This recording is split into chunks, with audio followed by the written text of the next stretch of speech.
Hi, I'm Naomi Murphy, and this is the Locked Up Living podcast, where we talk with a wide range of people about harsh aspects of institutional life. We also explore some of the ways to overcome them and to grow and develop. I'm David Jones. So join us every Wednesday morning, 6 o'clock UK time, for a fresh podcast. So I met today's guest, Jo Hughes, through working on the All-Party Parliamentary Group for Restorative Justice, of which Jo is also a member. Jo is a remarkable woman who experienced the tragic death of her first child, Jasmine, in 2011, where medical harm was involved, and Jo then chose to channel her grief into constructive action. Jo is a patient safety and restorative practice consultant, providing education, training and mentoring and co-design and facilitation services through her consultancy, Restorative Lens.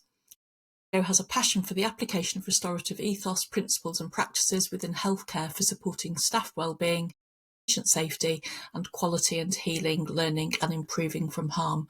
Really glad to have the chance to talk to you about this in depth today, Jo. Welcome. Thank you very much for having me. I'm looking forward to it. Hello, Jo. Very nice to meet you. Thank you so much for coming along.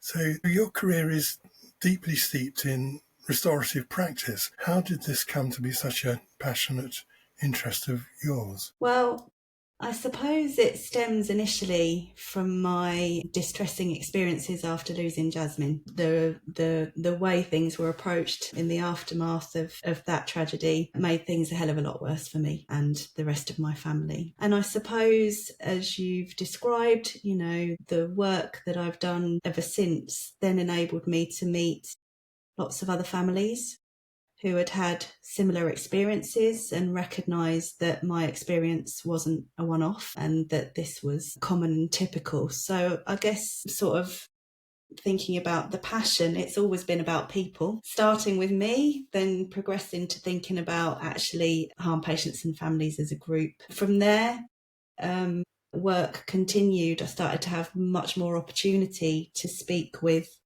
staff who have been involved in events where patients come to harm, opportunities for them to speak to me quite candidly. So we might be working on a stakeholder listening event together. You're within the focus groups. You're being involved there. But then, of course, those opportunities over lunchtime to sit down around a plate of food and really get into things. I've sort of really recognised then the experiences of frontline staff and how patients and families and staff are really two sides of the same coin. In the aftermath of these things, it's horrific for everyone, and everyone's really looking to be treated justly and fairly and have that opportunity to recover and heal. And things weren't working well for staff either. And I suppose that sort of helped me with a bit of education into starting to process what it might have been like for the staff involved in my own case as well. Recognition then of how and what restorative justice, how we conceive of justice and restorative justice, what that then equates to in practice, the recognition of a restorative approach for responding to patient harm, in my view, being kind of what has been needed but hasn't been there, particularly through the lens of the patients and the families and the staff. I suppose that was when there was that sort of light bulb moment for me, and that's when the passion for restorative practice per se and restorative justice came. Just that recognition, wow, this seems like totally the right fit for this kind of situation occurring in healthcare. And from there, it's grown a little bit more. So the passion project, if you like, is responses to harm from patient safety incidents that help everyone sort of heal, learn and improve in the aftermath. But then my study and training and work with colleagues in the space of restorative practice has really enabled me to recognise this is actually an ethos, set of principles and practices that is essential to a culture within healthcare that enables safety, safe care to stop these types of harms happening, as much as it can be used to support how we respond to repair harm if it does. And so therefore my passion comes from a desire to see quality and patient safety supported and improved, as well as responses to harm when it does happen, and that supports everyone. And that desire to hold both staff and patients and families as equally important in all of that work, whether it's proactive or reactive. Quite a long answer, but I hope it was the one the one that makes sense. Thank you, Jo, for that. That description of your very creative journey, following on from what must still be very painful memories. You're just thinking about that time. What was the Trust's response to Jasmine's death? So the response, I guess an easy way to describe it would be a sort of lack of curiosity, which was in total opposition to where I was naturally. So as a mother, particularly as a mother who had witnessed events in the care that seemed to be quite significant in terms of Jasmine having sudden deterioration that was totally unexpected at the time. For me, I was just consumed with curiosity. What on earth happened? What is the explanation for me now not having my child? Particularly, as I said, because the expectation had been that wouldn't be the outcome for most of her care, certainly from my side and what I'd understood about what I was being told. And so my curiosity and concern just really didn't seem matched. I was raising concerns about the care that was provided. I think that probably what happened is that I was assumed to be a mother in the pit of her grief, that is trying to make sense of it and barking up the wrong tree.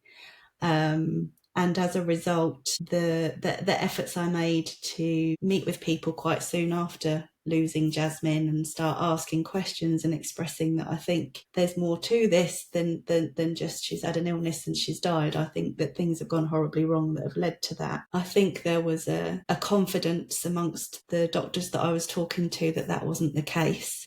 And that confidence was born because they hadn't been curious enough to look properly. They'd made too many assumptions too early on. So yeah, a lack of curiosity, a lack of willingness to consider that I might be right, as that being a reason to be more curious, to put some resources into really investigating what happened to Jasmine properly. And that all required me to, through their lack of proactivity, have to make a complaint in order to enter into a process where recognised as being valid, if that makes sense, in trying to ask people to account for something.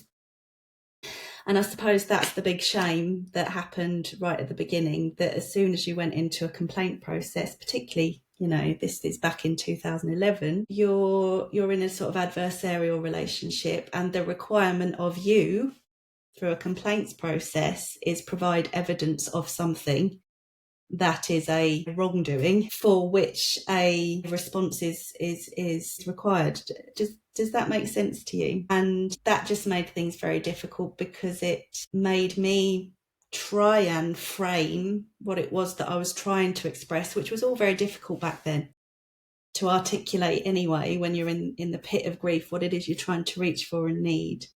But trying ultimately then pitching my questions not as curiosity and can you help me, because I need to try and understand what has happened here, because it's driving me mad. Ultimately, I need this to be fully unpicked and explained so that I can have a coherent understanding of why I'm where I am. And instead of presenting it in that way, that's when you start, well, I've got to write a letter that's a complaint. So you're saying, well, this happened and I don't think that was unacceptable and I want you to explain yourselves. It's that sort of a tone, which then just doesn't go well, because it's not really the right fit for situations like this at all. But it was the one I was given. So I found the need to make a complaint quite difficult. I found the response understandably defensive. And then you start talking about very different things anyway, because a complaint response is trying to look at whether the standard of care that was given was reasonable in the circumstances.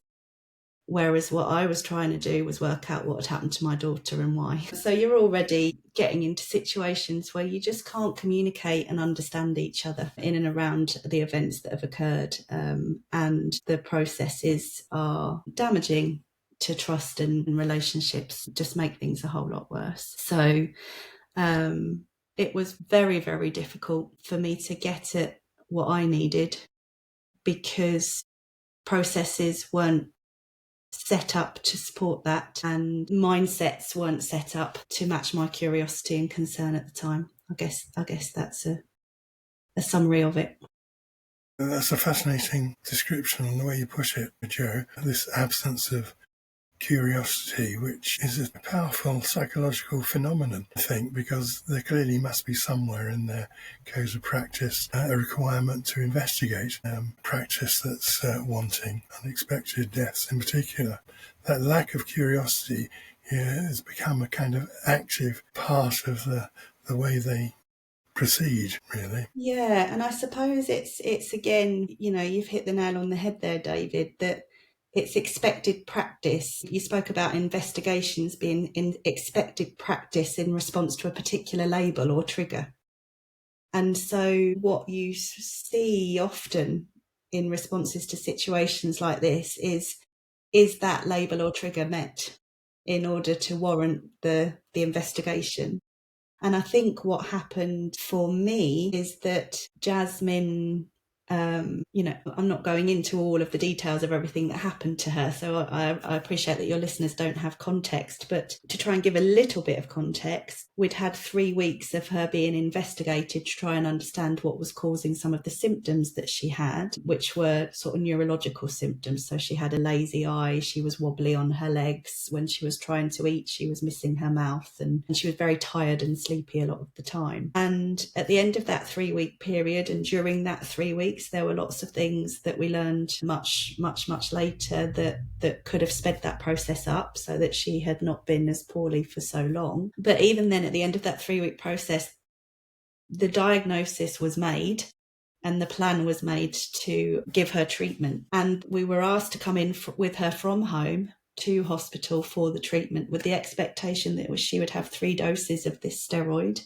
and that she would be able to go home each day between doses and just come back in and stay overnight when she was having the infusion. And it's that period that for me caused all the curiosity and concern, because instead, once she was given that medication, she deteriorated unexpectedly, required intubation, ventilation, transfer to intensive care.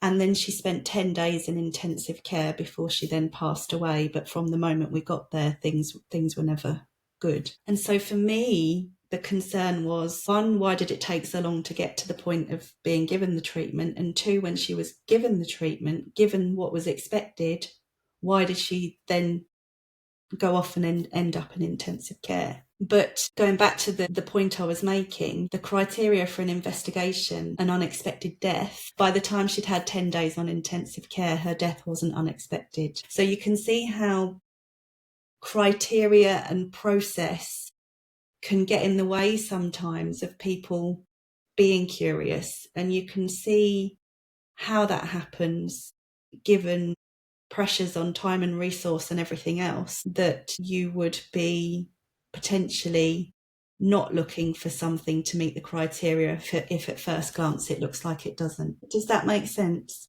It does, Joe. I'm really struck by the awfulness of having to deal with grief and also the death of a child. That's even harder, isn't it, than other forms of death. But to have to deal with that and carry the emotional burden of trying to also discover truth at the same time, that's a lot to ask of anybody.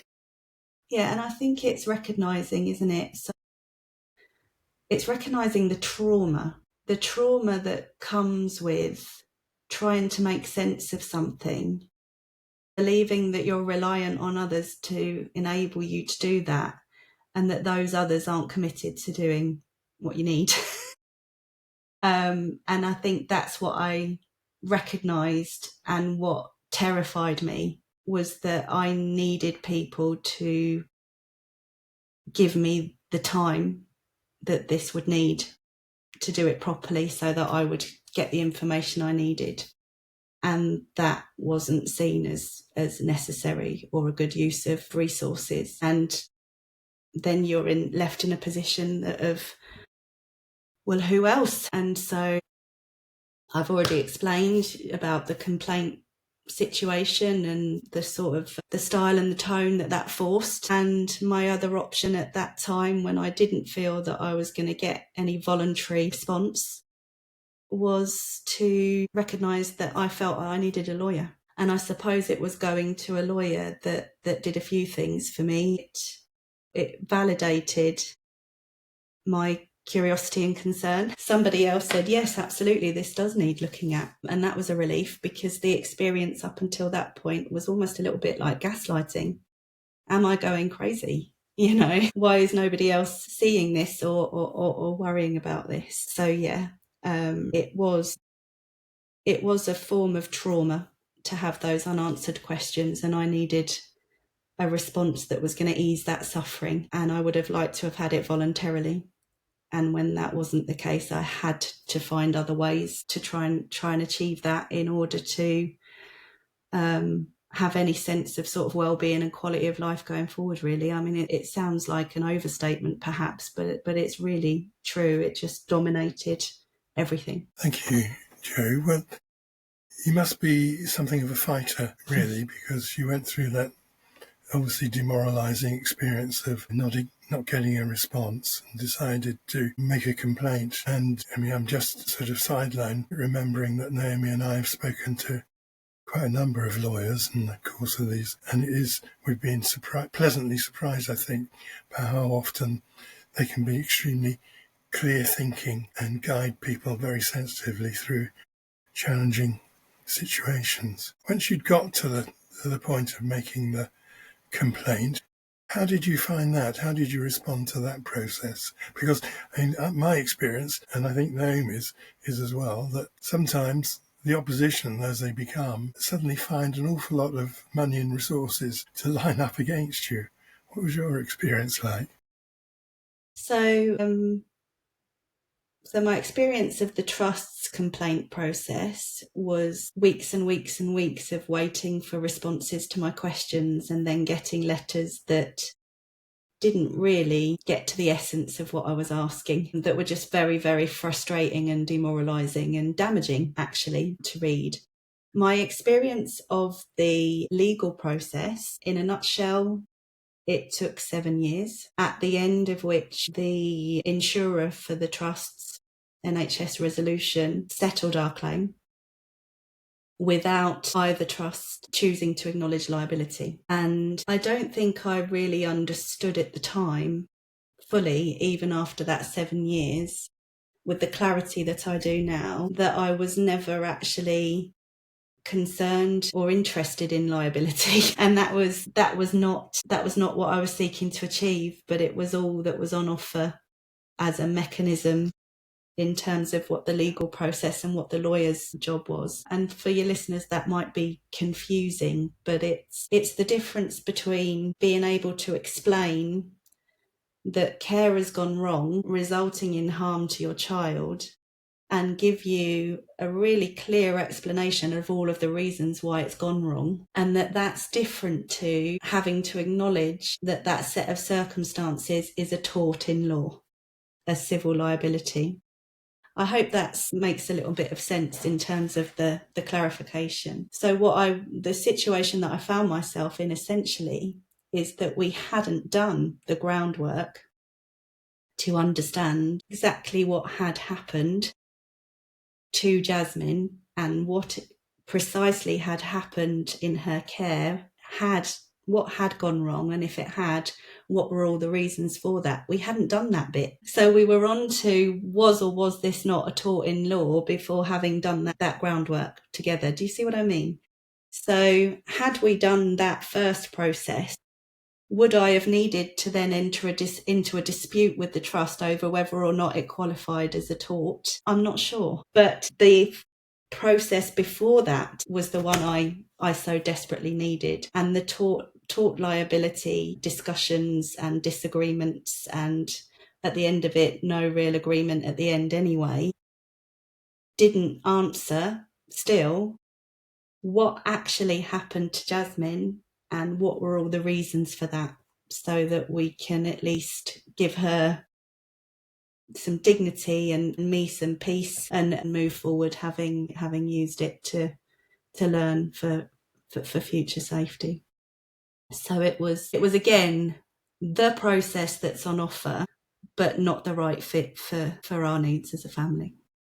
And I don't think the needs of anybody else involved in what happened to Jasmine either. Thank you. Do you think your kind of experience is...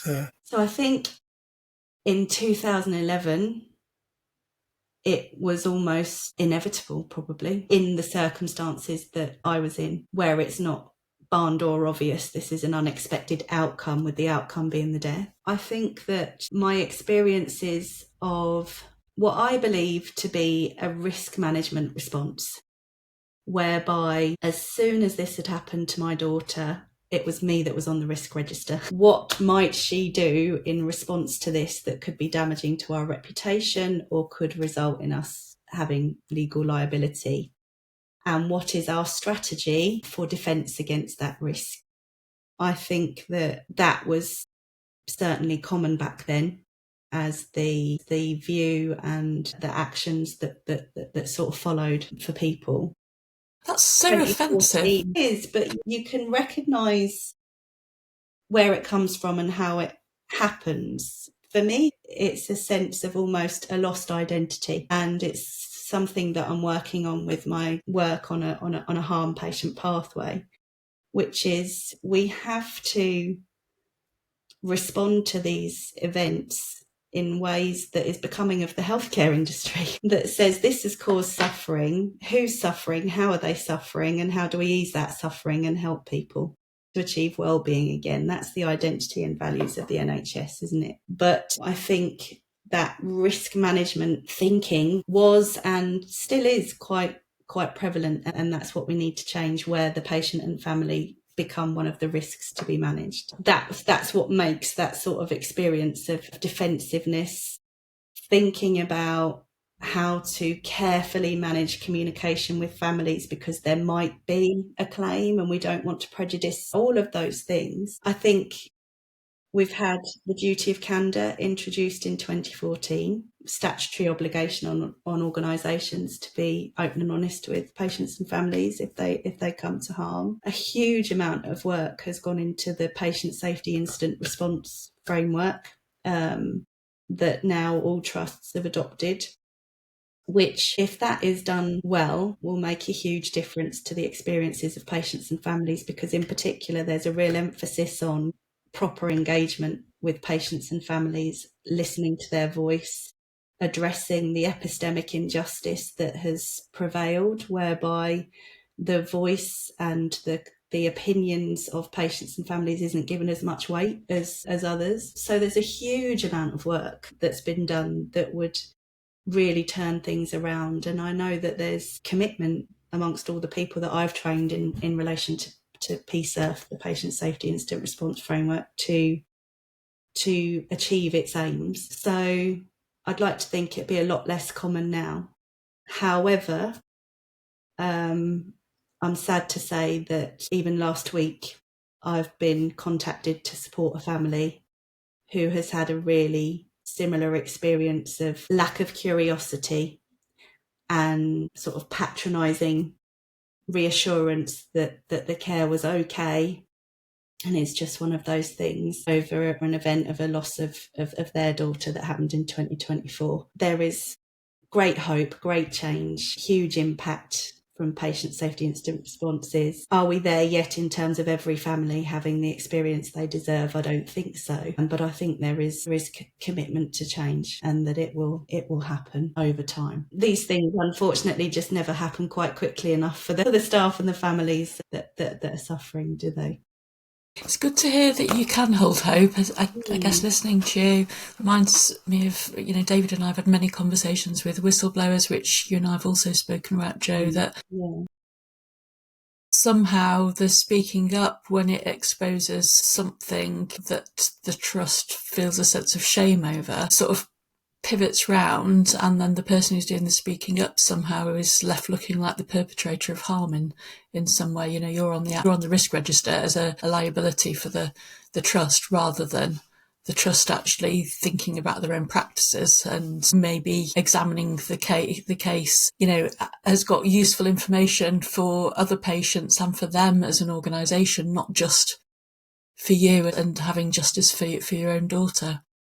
I think what you're saying there about shame is really important, because we can't have it that we are talking now about a just and learning culture, or a restorative just and learning culture in healthcare that does take the approach that it seeks to recognise and fully understand exactly how these events happen and learn from them, and that we also acknowledge the complexity of healthcare, how these things emerge, how it's not because individuals particularly lacking in some way, it's that human beings are fallible and they work in a system that's going to enable things to happen. Despite everyone's best efforts and trying to eliminate patient harm, we're never going to get to zero harm. With all of that, we have to have a mindset shift from boards and organisations, that they don't feel shame over having done what they needed to do their best to prevent harm. And then if harm has happened, having been completely transparent about that and done all of the right things in response. And we shouldn't be in a situation where there's a sense of, how are we managing the risk of anyone external to the organisation knowing about this? Because actually, for the purpose of learning, what we should be thinking is, how do we make sure this information is in the hands of as many people as possible? Jo, how do you manage to have the strength to channel your grief and anger into something so constructive during those kind of like really defensive times? So I suppose that in terms of the lengthy process to getting to understanding what happened to Jasmine, the strength just came from the instinct and the need. There's a drive, isn't there, for well-being and doing what you need to do to achieve that. I think the strength to keep working in a system that has harmed me in the past is that it's part of the healing process for me to do that. It's part of that restoration of confidence, trust and hope that's needed. And also, I think the strength comes because it's a legacy, isn't it? It's a legacy for the suffering that Jasmine endured and we endured afterwards, and making meaning out of one's suffering is central to healing, I think. So it is a strength, but it's also a therapeutic necessity. Does that make sense? It does, yes, it does. Thank you. Do you think healthcare staff are able to hold in mind the impact on the patient or the patient's family when they've made mistakes or committed acts of harm?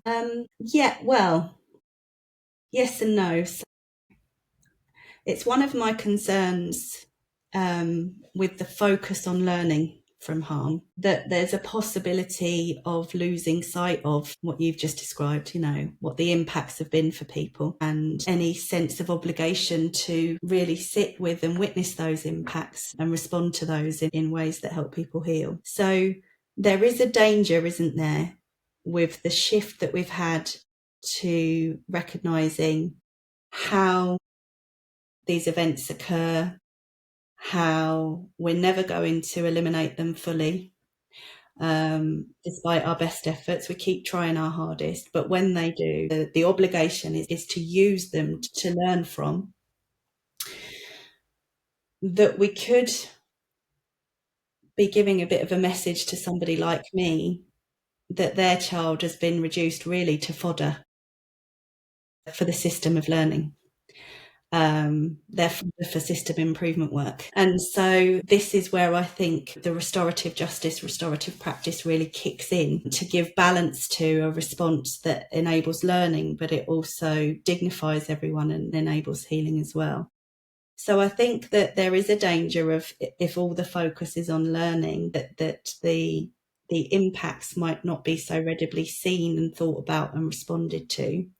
However, I haven't yet met staff involved who aren't holding all of that and thinking about that and what it must be like for the patient and family, and often wishing they could say things that they don't feel that they're allowed. And we need the system to support responses that I think enable the learning, but also enable that space to sit with the impacts, and not just the impacts for the patients and the families, but for the staff as well, and spaces to come together and talk about what it means to be connected by the events, and how everybody feels and what people need to do in order that the relationship that is strained by the events can achieve a quality where it's not a source of ongoing distress for everyone. So that's part of, I think, what I consider my mission and my work, to really raise awareness of the need to recognise the people at the heart of these events, the staff, the patients and the families, the trauma, the moral tragedy that they're holding, and the need for psychological and moral repair in and among the learning that happens. A lot of magnanimous compassion in you, Jo, to be as thoughtful about the staff as about patient safety within all of that, and the fact that you're able to hold in mind that it's distressing for the staff that are involved as well, I think takes quite a special person. And I think, sorry, Naomi, I know every time you're wanting to go on to the next question. No, that's fine. We're fine. Again, I think it's worth being honest as well. Like you said, how easy is it for the staff to hold the patient when these things happen?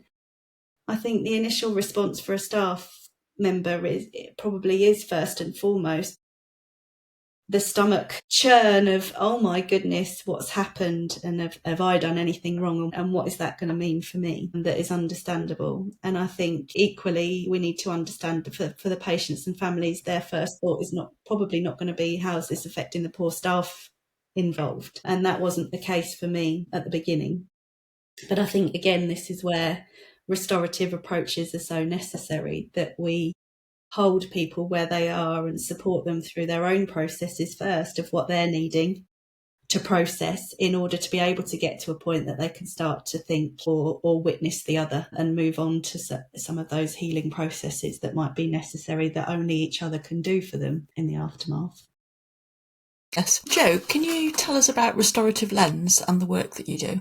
So the decision to call my consultancy Restorative Lens is to make sure it's really clear what I do. It does what it says on the tin. So it's helping people to be able to apply that restorative lens to their work and to responses to harm. So in order to achieve that, I do all sorts of things. So education-wise, I might be speaking at conferences, supporting workshops. I offer training, so various types of training depending on who the audience is, whether they're executive team or they're people that might be doing facilitation work. Or just people across the organisation for whom it'd be helpful to understand. So teaching restorative practice, teaching the models that inform restorative practice and the ethos, and supporting culture change. So training, and then following that up with lots of mentoring and support to really embed what people learn.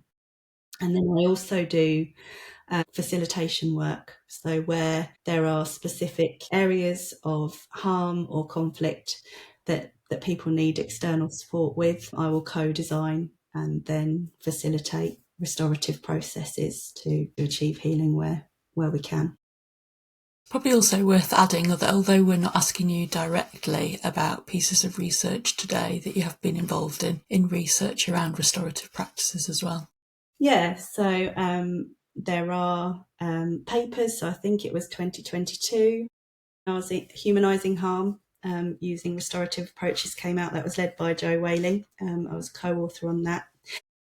More recently, there are papers on compounded harm. So that's the phrase used to describe when responses to harm make things even worse for people. And I've been involved in those as well. And I can give you the links to those papers that you can put against this podcast for your listeners. Absolutely. Yeah. Various work. There's other work as well, not central to restorative practice, that I've been involved in, that's looking more at aspects of patient safety as well. Yeah. Just anything that supports my aims, whether that's preventing harm or repairing it. Thank you, Joe. I wonder, we've used terms restorative justice and restorative practice throughout this conversation. Could you possibly, for our listeners, briefly explain what these terms mean? So I think if we consider the first, a restorative approach to our conception of what justice is the sort of underpinning thing for both restorative practice and restorative justice. So how do we conceive of justice? Do we hear the word justice and think, oh, I know what that means? That means punishing a wrongdoer, and you achieve justice by seeing that happen? Or do we conceive of justice as repairing the harm caused when things happen? And within that recognition of relationships being central. So Jennifer Llewellyn talks about justice as just relations. So doing what needs to be done in order that the quality of relations is no longer an ongoing source of distress. So for me, that's underpinning philosophy and way of thinking about justice to start with that sits behind both.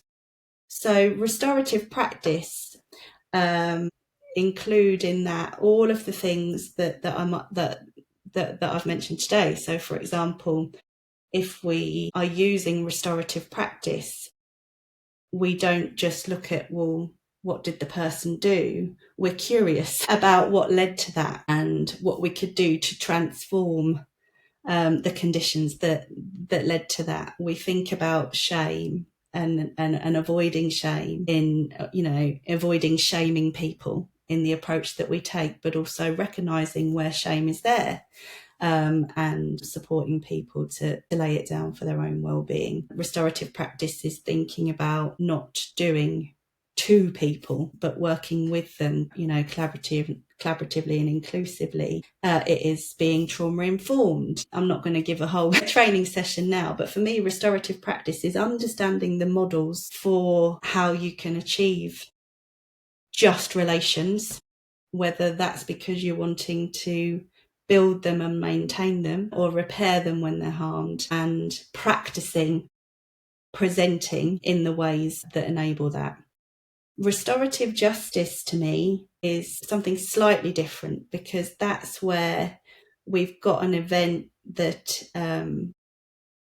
has caused a specific event that has caused for someone a desire for justice. Does that make sense? So I think we all want to live in a world or work in a hospital where we have a restorative, just culture, where we practice restoratively and there's just relations that enable healthy relations, etc. I think there are times when events happen that create in us a desire for a sense of justice.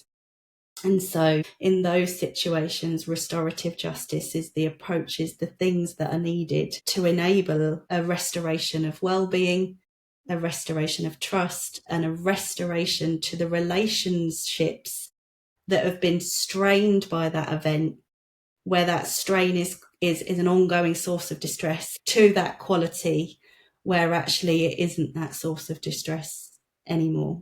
There's a lovely quote by a guy called Chris Marshall over in New Zealand, and I'll share the paper this is from. It's called Justice as Care. But he says people harmed only begin to feel that justice is being accomplished when their needs for repair, both substantive repair and especially moral repair, have been addressed in some appreciable way.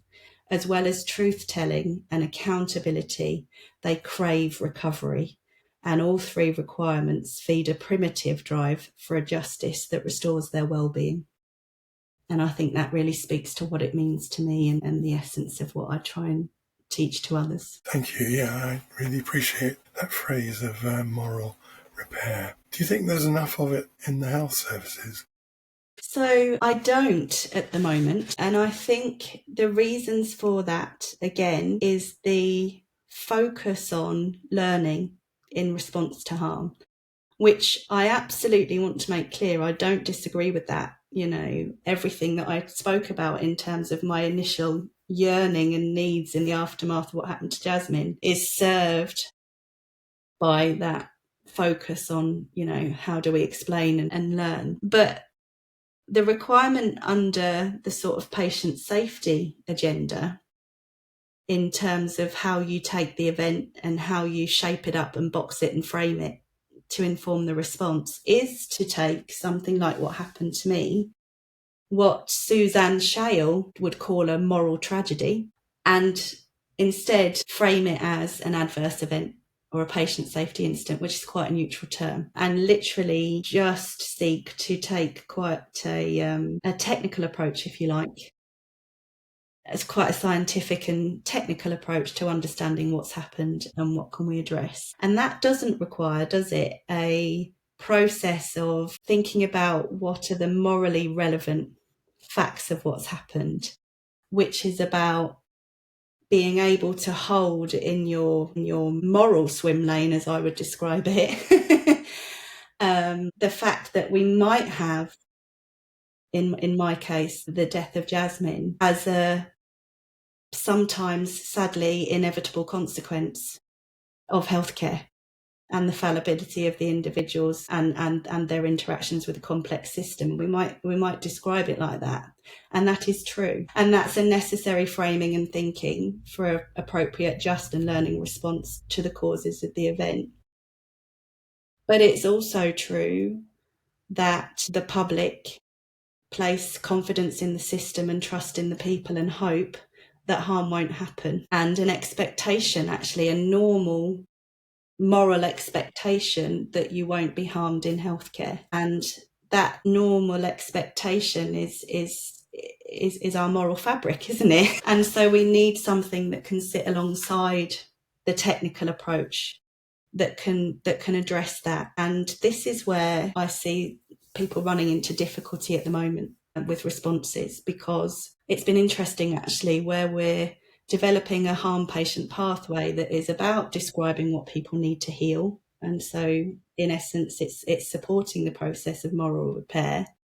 We're talking about the need for both truth and accountability and responsibility taking. And that sends shudders down the spine of people who are huge advocates for the learning process, because just those words, accountability and responsibility taking, or any sense of anybody talking about a sense of justice, instantly triggers them to think about blame, punishment, culpability, because the sort of retributive, punitive way that everything has been built and people are so used to thinking doesn't allow them to think about what does that look like in a process of moral repair attending to the moral tragedy.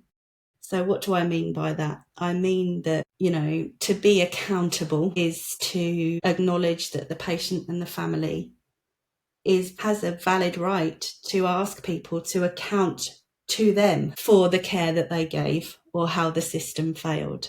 And that's slightly different to there's a learning investigation and a report at the end of it. Sometimes that's where there might be a yearning from patients and families to meet with staff involved. And equally, there's often a yearning from the staff involved to meet with the patient and family, because they too need this sort of moral repair, because and that's not necessarily on offer unless we have sort of real restorative understanding and support to develop these more restorative responses. Moral repair requires acknowledging that you have those shared normal expectations. And that message, and by that I mean that you can expect not to be harmed by healthcare, and that staff, need to be able to expect that they're going to be able to provide safe care. And again, that can sort of be missed with all of the intellectualizing about how harm is inevitable. That this over here is a different conversation, isn't it? It's the moral expectations, what people had confidence in and trust in, and what we need to do around that. Acknowledging that harm has been caused and responsibility for the harm that's been caused. I spoke to you about that earlier, didn't I? The difference between doing that or acknowledging that a tort in law has occurred.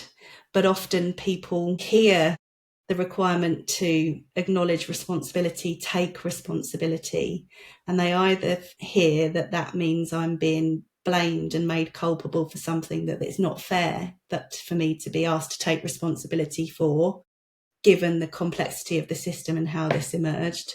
Or they think, take responsibility, that means opening myself up to liability, and I mustn't do that. So the process of recognising moral tragedy and responding with moral repair still isn't quite there alongside all the advances that have happened in the learning. And that's the balance that I'm trying to bring with my education and my training and my support, to help people see, to not be frightened of what accountability and responsibility taking needs to look like. But in order to do that, you need to have been able to lay down your punitive model and pick up a restorative model as part of your supposed restorative just and learning culture in your organisation. I think that when I train people and work with people, it's lovely to see the light bulb moment, and then the recognition and the questioning of and the ability to see, because they've now got that restorative lens in front of their eyes, what things have been built on, how that makes things go wrong, and how they can recognise the obligations that they need to apply to address that. It's really interesting to hear you talk about the sort of moral tragedy and then moral repair, because I'm also struck by, I imagine for many patients there might also be a sense of striving to avoid further moral injury, because there may be a sense of having to get accountability in order to prevent other patients having the same response in the future. So it's a big burden. You see that. You see, well, one, you see that part of the reach for the types of responses that I'm talking about is to not have that compounded harm, if you like, of further moral injury, or in fact the moral injury coming from the way the system responded. And so there's that. And then you're quite right. We've seen it where a family who lost a baby, who then went on to secure an inquiry into events at an organisation where it was revealed that lots of babies had sadly lost their lives as a result of care going wrong. And my heart bled for the mum that was expressing in the newspaper exactly what you just described. That sense that she hadn't spoken up and achieved change quickly enough to save some of the babies that had been harmed after hers had. And moral tragedy, the moral tragedy of these things, the moral injuries that the moral repair jobs that are required, that's, to me, very serious stuff in terms of people's health, psychological health, mental health, well-being, resilience, all of the things that we need for staff and patients and families.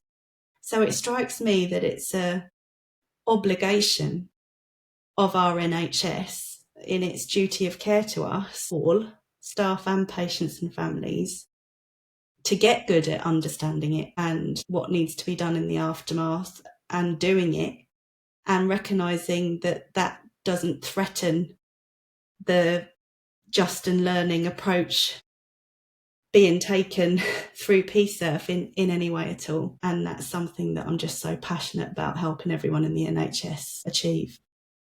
Yeah, I can really hear your passion and commitment to actually making the NHS an organisation that we can all be proud of as a country. And I'm just really conscious of the time, Jo, and we're needing to be coming to an end in a moment, but so grateful to you for coming on and sharing all these insights into your work and these important principles that we need to see taken on board. So thank you. You're welcome. Thanks very much indeed, Jo. Great to meet you. And you, thank you.